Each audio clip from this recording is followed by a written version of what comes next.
இங்கே கூடியிருக்கும் என் குடும்பத்தை சேர்ந்தவர்களே, வந்திருக்கும் பத்திரிகையாளர் நண்பர்களுக்கும் இந்த யூடியூபர்ஸ் அவர்களுக்கும், ஏன்னா நான் இன்னைக்கு வாழ்ந்துட்டு இருக்கேன்னா அது முக்கிய காரணம் அவங்க தான். ஏன்னா அவங்க தான் அக்கப்புறம் எழுதுவாங்க, எழுதினாலும் பரவாயில்ல, நல்லா இருப்பேன் நான். ஏன்னா அவங்க எழுதணும், என்னை பற்றி ஏதோ ஒன்று எழுதணும். புரியுது உங்களுக்கு? இப்போ காந்தியை பற்றி பேசும்போதெல்லாம் கோட்ஸை பற்றி பேசுகிறாங்கல்ல, அது மாதிரி தான். அது தவறு கிடையாது. இருந்தாலும் நல்ல நண்பர்கள். அண்டு சகோதரர் தான அவர் என்னுடைய சகோதரன். அவர் நாங்கள் எப்பவுமே சண்டை நிறைய சண்டை போட்டிருக்கோம், நிறைய வாட்டி சண்டை போட்டிருக்கோம், நிறைய தடவை அதை பற்றி கவலைப்படுறதில்லை, ஒற்றுமையாக போயிட்டே இருக்கோம். அதான் ஆச்சரியமாக இருக்கு. அவர் வீட்டு ஃபங்க்ஷனாக இருந்தாலும் சரி, என் வீட்டு ஃபங்க்ஷனாக இருந்தாலும் சரி, அவர் வந்து கலந்துக்கிட்டு நான் வந்து கலந்துக்குவேன். அதே மாதிரி சகோதரர் செல்வமணியெல்லாம் ஏன் மறக்க முடியாதுன்னா, இன்னைக்கு ராதாரவி நிற்கிறான்னா அதுக்கெல்லாம் ஒரு காரணம் வந்து செல்வமணி அவர்களும் இருக்கிறார்கள். ஏன்னா அவருடைய படம் செம்பருத்தி போய் நடிக்கிறேன்னு போது தான் எனக்கு ஹார்ட் ப்ராப்ளம் வந்தது. அப்போ வீட்டில் படுத்துருந்தேன். அப்போ அந்த 3 மாதமும் ஒரு வெயிட்டிங். எதுக்கு? செம்பருத்திக்கு நான் வந்து நடிக்கணும், அதுக்காக வெயிட் பண்ணி என்னை நடிக்க வச்சார். அது ஒரு பெரிய ஒரு ராசியாச்சு. எதுக்குன்னா எனக்கு தங்கச்சியாக நடித்தது அதில் ரோஜா, இதில் வந்து நம்ம நளினிம்மா, என் தங்கச்சி உயிர் உள்ள ஒரு விஷால. அதனால் அவங்க எல்லாமே பெரிய பெரிய ஹிட் ஆகி பெரிய ஆளுங்களாக இருக்கும்போது கூட இன்னைக்கு வரைக்கும் அதே மரியாதை, அதே இது அன்பு செலுத்திட்டு இருக்காங்க. அவர்களுக்கு என்னுடைய வணக்கங்களை கூறி, சகோதரர் அவரை பற்றி சொல்ல தரவில்லை. அவர் இயக்குனர் என்னை வந்து சென்னை காதல்னு ஒரு படத்தில் நடிக்க வச்சார். நான் அவ்வளோவா கேட்கல அவர்கிட்ட போய் வாய்ப்பு. ஏன்னா டைரக்டர்கிட்ட எப்போயும் நான் வாய்ப்பு கேட்டுருவேன். ஏன்னா இல்லை, அடுத்த படத்தில் நான் பிரமாதமான ஒரு வேஷம் செய்யவே முடியாது. சும்மா சொல்லுவாங்க, அவங்க இருக்கிற பிஸியில் நம்ம மறந்துடுவாங்க. அதனால் அப்பப்போ நான் அட்டெண்டன்ஸ் போட்டுக்கிட்டே இருப்பேன். இவங்ககிட்ட டைரக்டர்கிட்டையும் ப்ரொடியூசர்கிட்டையும் அட்டெண்டன்ஸ் இருக்கும். டிஆர்கிட்ட கவலை இல்லை, ஏன்னா அவர் தான் ஆளினால் அழகுராஜா. அதனால் அவருக்கு எந்த ஏரியாவில் கேட்டாலும் அவருக்கு கவலை இல்லை. அவர் எப்பயுமே என்னை கூப்பிட்டு, உயிர் உள்ள வரை உஷா வரும்போது நாங்கள் சொல்லியிருக்கேன், பேட்டியில் சொல்லியிருக்கேன், என்னை கெடுத்தவர் டி ராஜேந்தர்னு. ஏன் என்ன கெடுத்தாருன்னா, 8 வருஷமாக எனக்கு படம் இல்லை. லா காலேஜ் படிச்சுக்கிட்டு இருந்தேன். கொஞ்சம் கொஞ்சம் ஒரு 2 படம் ஒரு படம் அப்படி நடிச்சுக்கிட்டு இருப்பேன். அப்போ டிஆர் சார் வந்து எனக்கு வந்து அமெரிக்காவில் எங்கள் அக்கா இருக்கிறதுனால என்னை கூப்பிட்டுட்டு, இவருக்கு எழுதி போடுற ஓஹியோவில் ஒரு ஆளை கேட்டிருக்காரு டைரக்டராக வேணும்னா அப்படின்னு கூட எழுதி போட்டேன். ஓஹியோவில் அவர் இருக்கார், ட்ரெஸ்பாஸ் அவென்யூ. அவர் பேர் மிஸ்டர் ராவ், இந்தியன். உடனே நான் எம்ஆர் ராதாகிருஷ்ணன் உடனே ஒத்துக்கிட்டாரு. ஆனால் அந்த பதிலை சொல்கிறதுக்கு மட்டும் 2 வருஷம் எடுத்துக்கிட்டார். அதுக்குள்ளேயும் பார்த்தா உயிர் உள்ள ஒரு விஷயம் உள்ளே வந்துச்சு. இவர் என்னை கூப்பிட்டு அறிமுகப்படுத்தினது பெரிய அளவில் போய் எல்லா படத்துலையும் நான் தான் வில்லன். கெடுக்கிறதுக்கு ரைட்டான ஆள் யாருன்னா ராதா ரவின்ற அளவுகளை கொண்டாண்டார். அதனால் என்னை வந்து ஊருக்கு போகாமல் தடுத்ததும் டிஆர் அவர்கள் தான். இல்லைன்னா நம்ம ஒழுங்காக போயிருப்பேன், அமெரிக்கா போயிருப்பேன்னு வச்சுக்கோங்க. ஆனால் அமெரிக்கா போயிருந்தால் இப்போ உங்களெல்லாம் சந்திக்க முடியுமா, உங்கள் பேர் எடுக்க முடியுமா? இந்த ஊரில் நான் பேர் எடுத்துருக்க முடியாது. இந்த பேரில் எடுத்ததுக்கு காரணம் வந்து டிஆர் அவர்கள் தான். இப்போ கூட நான் அந்த பார்த்துக்கிட்டே இருக்கும்போது தானு சார் சொன்னார், பேசும்போது இது வந்துடும். அப்புறமா டைரக்டர் சொன்னார், எனக்கு பேசும்போது அழ வந்துடும்னு. நான் உண்மையிலே பார்க்கும்போது எனக்கு அழ வந்துருச்சு. எப்படிப்பட்ட படம், எப்பேற்பட்ட படம் பா! உயிர் உள்ள வரை உஷா. இவரை பார்க்கறதுக்கு நான் அப்போ சாந்தி விகார் பக்கத்தில் எங்கேயோ ஒரு ஃப்ளாட்டில் இருந்தார் சார், கங்கா அப்பார்ட்மெண்ட்ஸ். அங்கே இருந்தார். மேம் போனேன் வாயா அப்படி சொல்லிட்டு டோரை அவருக்கு எதுவும் கிடைக்கூடாது, டோர் கீரெலாம் உடனே தட்டுவார். டக் டக் டக் டக்குன்னு போட்டார். என்னன்னு பார்த்தா இவங்க கல்யாணம் பண்ணிக்கு போகிறாங்க உஷா. அவங்க வந்து வெளிநாட்டுக்கு போயிருக்காங்க ஒரு ப்ரோக்ராமுக்கு. உடனே எனக்கு பாடி காமிச்சார். இந்த உயிர் உள்ள ஒரு சில ஒரு பாட்டை பாடினார், வைகை கரை காற்று நிலைன்னு பாடினார். அப்படி யாரும் பார்த்து, என்னடா இந்த மனுஷன் நின்ன இடத்துல தட்டுறாரு, நின்ன இடத்துல பாடுறாரு, எப்படிடா இது இப்படி ஒரு மனுஷன்னா என்ன? அப்போ பார்த்தேன். இப்போவும் 40 வருஷமா இதே மாதிரி தான் இருக்காரு. அதுதான் அவர்கிட்ட இருக்கிற ஒரு பெரிய. நான் எப்போ தம்பியை கூட பார்த்து சொல்லுவேன், நான் பிள்ளைய பார்த்து சொல்லுவேன், அவன் எனக்கு ஒரு மகன் மாதிரி அவர் நான் எப்பவுமே பார்த்து சொல்லுவேன், என்ன தான் சொல்லு, அந்த டிஆர் மாதிரி நீ வர முடியாது. அப்போ அப்படிப்பட்ட ஒரு ஆளப்ப. ஆனால் எல்லாமே அவருக்கு அவர் பிறந்த பிள்ளைங்க பூரா எல்லாமே கலை அம்சம் கொண்டது. ஏன்னா இந்த பிளட் உச்சி முடியிலேருந்து கால் வரைக்கும் கலை தான் அவருக்கு லைஃப். போய் இப்படி நிற்க முடியாது. என்னென்னா இப்போ கொஞ்சம் நேரங்கள்லாம் பார்க்க ஆரம்பிச்சிட்டாரு. அது வேற, அதை பற்றி நமக்கு ஒன்றும் கவலை இல்லாது. என்னென்னா இவரை நம்பி நான் வீட்டுக்கு போயிட்டேன். நான் எப்பயும் அடிக்கடி வீட்டுக்கு போவேன். அப்போ சிவாஜி அப்பா வீடு பக்கத்தில் இருந்தார். அங்கே போனோம்னா மேலே நின்றுட்டு இருந்துட்டு, மேலே தானே இருக்காரு, நான் டிஆர் எப்படி இருக்கீங்க அப்படி செஞ்சுட்டார். அப்படி செய்கிறாரு, பேசக்கூட மாட்டுறாரு, ஹலோ சொல்ல மாட்டுறாரு. அந்த கோவம் எனக்கு. உடனே என்னை கூப்பிட்டு ஒரு அம்மா வந்து உங்களை உள்ளே உட்கார சொன்னாங்க. நான் இப்போ ஆஃபீஸ் ரூம் அந்த பக்கம் ரைட் சைடு உள்ளே உட்காந்துருந்தேன். வந்தார். இல்லையா இந்த டைமில் உனக்கு பேசக்கூடாது உன்னோட, அதுக்காக தான் நான் பேசலை. இதை முதல்ல தெரிஞ்சிருக்கலாம்ல எனக்கு.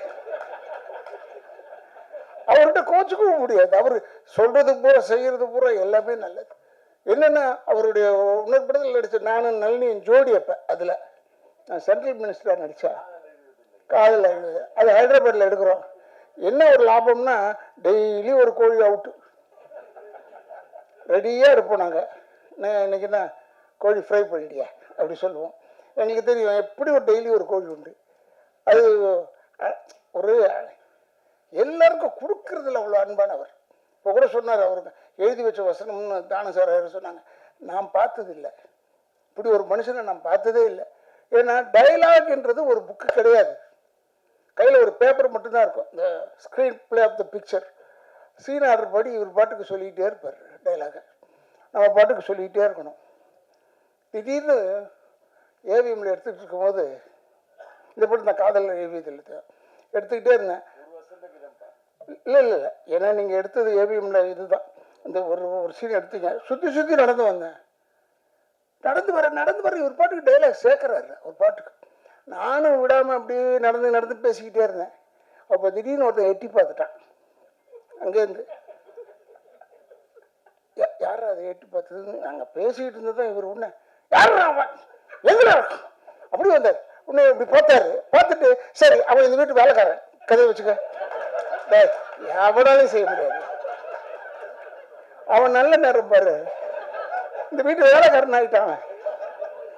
அவன் ஓடியே போயிட்டான், அடுத்த தெருவுக்கு ஓடி போயிட்டான். ஒரு கத்துல அது மாதிரி ஒரு ஒரு ஒரு அழகான ஒரு விஷயங்கள் அவர்கிட்ட நிறைய இருக்கு. அவர் எப்பவுமே இன்வால்வ் ஆகிடுவார். அவர் எதில் போட்டாலும் அவர் இன்வால்வ் ஆகிடுவார். இப்போ கூட சொன்னார், உயிர் உள்ள ஒரு விஷயம் எடுப்ப திருப்பி ரீரிலீஸ் படம் படம் வந்துடுன்னு சொன்னார். நான் வந்துட்டேன். ஏன்னா உயிர் உள்ளவரை உஷாவில் நடிக்கும் போது என்ன பயமோ அதே பயம் இப்போவும் இருக்கு அவர்கிட்ட. ஏன்னா எனக்கு வந்து அவர் பசுக்குன்னு திட்டி விடுவார். அவர் யாரையும் பார்க்க மாட்டார். அதெல்லாம் எவ்வளோ பெரிய ஆளாக இருந்தாலும் சரி, டக்குனு தப்பாக இருந்ததுன்னு உடனே திட்டிட்டு வர்றார். ஏன்னா இவர் வந்து அவங்க அம்மா மேலே, எனக்கு இவர் மேலே ரொம்ப பெரிய வந்தது காரணம், தஞ்சாவூரில் இந்த உயிர் உள்ள ஒரு ஷோ நடத்திக்கிட்டு இருந்தோம். அப்போ அவங்க அம்மா வந்தாங்க, டிஆருடைய அம்மா. எவ்வளோ மரியாதை கொடுத்தாரு என் அம்மா. நான்லாம் தாய்னாலே நான் வீக்னஸ்ஸு எனக்கு. அப்புறம் இவர் பயங்கரமாக அவங்க அம்மாவுக்கு மரியாதை கொடுத்து கூப்பிட்றது என்னப்போ, எவ்வளோ பெரிய டிஆர் அவனை அவங்க அம்மாவுக்கு எவ்வளோ பெரிய ஒரு மரியாதை கொடுக்குறாருன்னு எனக்கு ரொம்ப. அதுலேருந்து அவர் கூப்பிட்றாருன்னா உடனே நேராக போயிடுவேன். அதுக்கப்புறம் தான் மற்றது எல்லாமே. அந்தளவுக்கு ஒரு நல்ல மனிதன். அவர் டைலாக் எழுத மாட்டாரு, ஆனால் பேசிக்கிட்டே இருப்பார். இந்த சீனில் வந்தது அந்த சீனில் வராதுன்றது வேறு, இந்த படத்தில் வந்தது அந்த படத்தில் வராது. அந்த டேலண்ட் வந்து வேறு யாருக்குமே கிடையாது. நான் பார்த்த வரைக்கும், நான் பார்த்த நடிகர்கள் வரைக்கும் இல்லை. ஏறத்தில் ஒரு 42 வருஷம் ஆயிடுச்சு இந்த படம் வந்து. 40 கிழிஞ்சது போ, 83 போயிட்டு அடிச்சிருக்கோம் இப்படி. ஆனால் அப்பா 40 இயர்ஸ் 42 இயர்ஸ்க்கு அப்புறமா இன்னும் அதே மாதிரி இருக்கிற மனுஷன் டச் அவுட் அப்படியே இருக்கணும். டிஆர் நல்லா இருக்கணும். எங்களெல்லாம் ஏன்னா எங்களெல்லாம் வளர்த்து விட்டு அழகு பார்த்துட்டார். எல்லாரையும் வளர்த்து விட்டு அழகு பார்த்தார். உயிர் உள்ள ஒரு உஷா முடிகிறதுக்குள்ளே சௌகரியம்மா வீட்டில் ஷூட்டிங்கு, அங்கே முடிகிறதுக்குள்ளே இந்த பஞ்சாயத்து பண்ணி என்னால் டயர்டாயிட்டேன். தனியாக சிரிக்கிறா பாருங்க நளினி. டெய்லி பஞ்சாயத்து. இவர் அப்போ இன்னும் இளமை வேறு இருக்க. 40 வருஷத்துக்கு 42 வருஷம் முன்னாடி எவ்வளோ பெரிய இளமை செய்வார். இன்னும் இது வந்து நான் முடியாது, ஏன்னா இதுவும் கோவக்காரி அப்படி நான் கெஞ்சி இல்லைம்மா அது வந்து அது அப்படிதான் சொல்லிக்கிட்டே இருப்பேன். அப்படி கெஞ்சி டெய்லி பஞ்சாயத்து. அப்படி இருந்து படம் முடிச்சு படம் ரிலீஸ் ஆகி ஓடுது, அசந்துட்டோம். என்ன அதே கல்பனா ஹவுஸில் என்ன இவர் சார் வந்து அந்த பைக்கில் சுற்றி வருவேன். அப்போ இவர் செயின் ஜெயபாலா நடிக்கிறார். அந்த வீட்டில் அவர் அவுட் சின்ன கேட் இருக்குது, அதில் தான் இவர் இருப்பார். கதவு திறப்பார். உசிலமணின்னு வந்தார். அவர் வந்து யார் அது அப்படி கதவை தட்டினார். இவரு டடாக்கு திறந்தாரு பாருங்க, ஜகான் சொன்னார். ஒன்னா இருந்தாலும் உண்மையில சொல்றேன், இவரு உசிலமணி ஓடுறாரு. ஏங்கன்னா இல்லை அவர் ஜகான் சொன்னார். அவர் ஜகான் சொன்னது என்னன்னா அவருடைய ஒரு எக்ஸ்பிரஷன் ஆஃப் ஸ்பீச். அது ஜகான் சொல்றது. நீ எதுக்கு இல்லை ஜகான்னா ஹிந்தியில் ஓடுன்னு அர்த்தம், அதான் பின்னாடி போயிட்டு இருந்தேன்னு சொன்னாரு. அதெல்லாம் சிரிக்கிற அது இல்லைங்க, நைட்டில் இத்தனைக்கும் நைட்டில் இது நடக்குது. அது மாதிரி ஒரு அற்புதமான நிகழ்ச்சிகள் நிறைய இருந்தது. அவர் வேணும்னே அதை செய்கிறது இல்லை, அவர் அப்படிதான். அது உள்ள இன்வால்வ் ஆயிட்டாருன்னா அவருக்கு சுற்றி இருக்கிறது என்னன்னே தெரியாது. அந்த அளவுக்கு ஒரு அற்புதமான மனிதன், நல்ல மனிதன், நல்ல இதயம் கொண்டவர். அவர் இப்போ எங்களை வந்து என்ன வந்து சொல்லியிருக்காரு, அடுத்த படத்தில் ஏதோ நடிகன்னு ஒரு படத்தில் சொல்லியிருக்காரு. நான் நடிக்கிறேங்கன்னு சொல்லிட்டேனே ஒழிய இன்னைக்கு வரைக்கும் திக்குன்னு இருக்கவில்லை. அவரோட போய் நடிக்கணும்னா என்ன கண்டிஷனில் போகணும், என்ன மாதிரி போகணும். ஏன்னா இப்போ நமக்கு ஏஜ் ஆகிடுச்சு, எனக்கு 72 ஆகிடுச்சா. இப்போ போயிட்டு இந்த மாதிரி இளமையாக சரி எப்படியோ ஒன்று. நான் மொல்லம்மா நல்லிட்டம்மா கேட்டேன், நல்லம்மா நீ இருக்கிற அந்த படத்தில். அண்ணா நான் இருக்கிறேண்ணே. அண்ணோட அப்பாடா 2 பேர் ஆச்சு கணக்கில். அப்போ இதை திட்டு வாங்கிறதுக்கு 2 பேர் இருக்கும், போதும்ப்பா அது போதும் என்று சொல்லி இப்படி ஒரு மனிதனை நப்பா. எத்தனை டைரக்டர்ஸ், எல்லா டைரக்டர்ஸ் செல்வமணியோடலாம் மாஞ்சி ஒர்க் பண்ணியிருக்கேன், நிறைய படம் பண்ணியிருக்கேன். இருந்தால் கூட அந்த செல்வமணிலாம் அந்த சாஃப்ட் இதாக பேசுவார். இவர் அப்படி இல்லை, இவர் ஸ்டார்ட் கேமரான்றதுக்கு முன்னாடியே ஆரம்பிச்சிருவார். நம்ம எங்கே போய் ஸ்டார்ட் பண்ணுறது எங்கே எண்டு பண்ணுறதுனே தெரியாது நமக்கு. அந்தளவுக்கு கொண்டாந்து விட்டுருவார். என் வண்டியை தான் நிற்க வச்சாங்க அந்த ஷாட்டில், உங்களுக்கு ஞாபகம் இருக்குன்னு நினைக்கிறேன். பைக் மேலே பறந்து இப்படி வருவார். அந்த ஷாட் போடல, இப்போ ட்ரெய்லரில் படத்தில் இருக்குது. நாங்கள் நிற்போம், என் ஃப்ரெண்டு வீட்டில் தான் எடுத்தோம், சீதாராம் வீட்டில். இப்படி பைக் எடுத்துகிட்டு பறந்து டூப்பு தான் வந்து என் வண்டி இடிச்சிட்டான் பின்னாடி வெளில. இடித்து அந்த ஃப்ரேம் ஆஃப் த அம்பாசிடர் கொஞ்சம் மாறி போச்சு. உடனே நான் இவர்கிட்ட போய் சொன்னேன், டிஆர் இப்படி பாருங்க இப்படி பண்ணிட்டான்னு.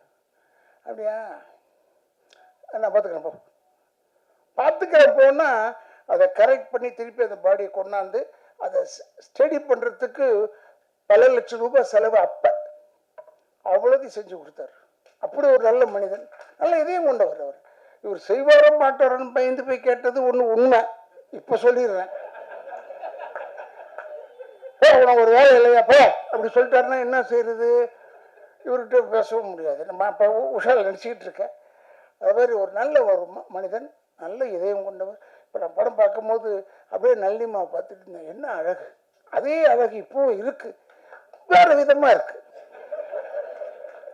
அப்போ பார்க்கறதுக்கு அவ்வளோ அழகு. அந்த படுபாய் இப்போ இந்த கங்கை இதெல்லாம் அனுபவிக்க முடியாமல் போயிட்டானேன்றது தான் வருத்தம். ரொம்ப ஒரு கங்காலாம் நான் வந்து சாமி ஞானச்சேரி சாமியில் போய் பார்க்கறதுக்கு போகும்போது கங்காலாம் க்யூவில் சரி பண்ணிக்கிட்டு இருப்பான். அந்த அவருடைய ஆசீர்வாதம் தான் ஒரு படத்தில் நடித்தார் அவர் ஹீரோவா. ஆனால் கங்கா அப்புறமா வந்து அவன் இல்லையேன்னு போது, இன்னைக்கு நான் வரும்போது இதுதான் மனசில் வச்சுருந்தேன், கங்கா இல்லைன்னு போது வருத்தமாக இருக்குது. அவன் இருந்தது இன்னும் சந்தோஷப்பட்டிருப்பாங்க என்று சொல்லி பல பேரை திருப்திப்படுத்தக்கூடிய அளவில் இருக்கக்கூடிய நம்மளுடைய சகோதரர் டிஆர் அவர்கள், அவருடைய ஆசீர்வாதம், அவருடைய நல்ல எண்ணம் தான் அவர் பிள்ளையெல்லாம் பெருசாக தூக்கிட்டு வருது, மேலே கொண்டாந்து வச்சுருக்கு. சில பேர் என்ன கேட்டாங்க, ஃபங்க்ஷனில் கூட கேட்டாங்க, இந்த ஃபங்க்ஷனில் இன்னொரு ஃபங்க்ஷன் வெளிநாடு ஃபங்க்ஷன் ஒன்று பேசிக்கிட்டு இருக்கும்போது, சார் இவர் வருவாரா யாருங்க? எஸ்டிஆரா? அவரை கூப்பிட்டு என்ன செய்ய போகிறாரு? இல்லை அவர் வந்தார்னா செம்ம கலெக்ஷன் ஆகும் சார். அதுக்காகவா? என்னால் அந்த வேலைலாம் கிடையாது. எனக்கு அந்த வேலைலாம் கிடையாது. ஏன்னா நான் நேராக போய் டிஆர்கிட்ட தான் பேச தெரியும். டிஆர் வந்து அவர் ரூமில் உட்கார்ந்துருக்கிறதே ஒரு கலை அம்சம் கொண்டது ஒரு விஷயம். நான் பெருமைக்காக சொல்ல, கலை அம்சம் எல்லா ஏரியாலையும் கலை அம்சத்தோடு தான் இருப்பார். அவர் வெற்றித்தனமாக பேசி நான் பார்த்ததில்லை, கேட்டதில்லை. வெற்றித்தனமாக நான் வெற்றித்தனமாக நிறைய பேசுவேன். இப்போ பேசிகிட்டு இருக்கேன், இதில் பாதி வெற்றி பாதி நல்ல விஷயம் இல்லை. அது மாதிரி தான் நான் வந்து எப்பவுமே பேசிக்கிட்டே இருப்பேன். அப்படி அரட்டை அடிப்பேன்லாம் பண்ணுவேன். அவர் மட்டும் அப்படி இல்லை. எதை தொட்டாலும் சினிமா தான், எந்த பக்கத்தை தொட்டாலும் சினிமா தான். சினிமாவை தவிர வேறு எதுவுமே தெரியாது டிஆர் அவர்களுக்கு. வேறு எதுவுமே தெரியாது, கண்ணிலையும் படாது அவருக்கு. அந்த மாதிரி ஒரு நல்ல ஒரு இதயம் கொண்டவர். இந்த படத்தை ஏதோ 13ஆம் தேதி ரிலீஸ் பண்ணுறாருன்னு சொன்னாங்க. அப்போ சொன்னாங்க காதலர் தினம் அந்த தினம். அதெல்லாம் அவங்க பார்த்துருப்பாரியா, அவர் பார்க்காதே கிடையாதுங்க. ஏன்னா உயிர் உள்ளவரை உஷா மாதிரி ஒரு காதல் படம் இது வரைக்கும் வந்து தான் கேட்டு வரல. அது ஒரு ஆச்சரியம் அவர்கிட்ட தான். அதிலெல்லாம் நாங்கள் நடிச்சிருக்கோம்னா எங்களுக்கு பெருமை. இப்போ என்னை கூப்பிட்டதுக்கு நான் ரொம்ப பெருமைப்படுகிறேன் என்று சொல்லி என்னுடைய குடும்பத்தின் சார்பாகவும் திராவிட இயக்கத்தின் சார்பாகவும் என்னுடைய வாழ்த்துக்களை கூறி எல்லா இளைஞர்களுக்கும் ஒன்றே என்று சொல்லிக் கொள்கிறேன். தாய் தந்தையரை முதியோர் இல்லத்தில் சேர்த்து விடாதீர்கள், கடைசி வரைக்கும் வச்சு காப்பாற்றுங்க என்று சொல்லி விடைபெறுகிறேன். நன்றி நன்றி நன்றி நன்றி. நன்றி சார். 42 வருஷம் கழிச்சு நிறைய ரகசியங்கள் எல்லாம் இங்கே சொன்னீங்க பார்த்தீங்களா? ஆனால் அப்பப்போ கொஞ்சம் உண்மை பேசிட்டீங்க சார். தேங்க்யூ.